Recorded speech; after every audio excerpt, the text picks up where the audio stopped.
is Clarence Ballarta and I am from grade 12 HUMSS-Grasparil. So for today's video, we are going to teach you what is in chapter 5 of the research paper. If you're interested into it, let's start.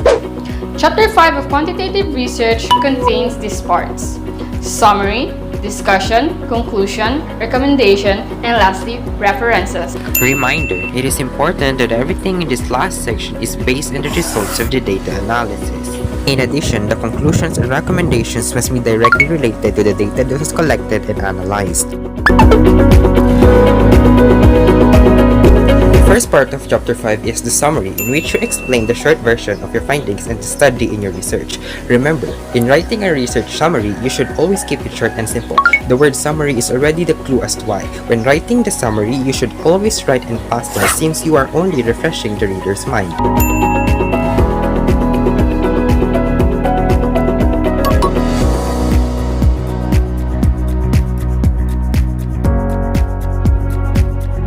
The second part of chapter 5 is discussion, whereas you'll be asserting your findings, making sure that the finding you've found can answer your research questions.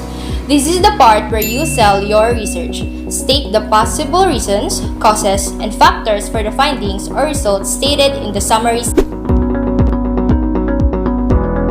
Conclusion. This is the third part of chapter 5. This is where you should summarize the key points of your research findings.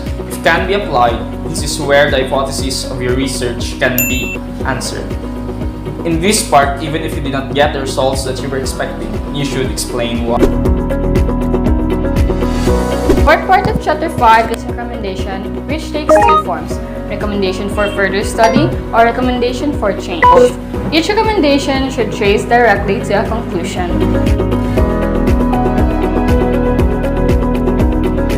It should present another topic which is very relevant to the present study that can be further investigated by future researchers, but never recommend anything that is not part of your study or not being mentioned in your finding.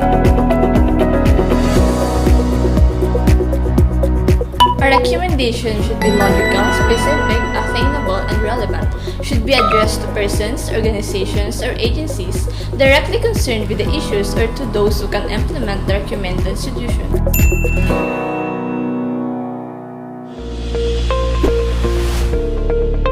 The last part of chapter 5 is the reference, in which you acknowledge the contribution of other writers and researchers in your work.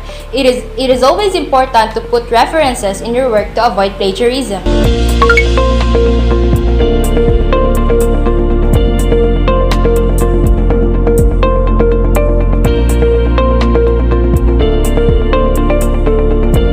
Now that you already know the chapter 5 research paper, it is time for you to do it on your own. Lastly, according to Wilson Misner, about if you steal from one author, it is plagiarism, but if you steal from many, it is research. Which is very relevant to the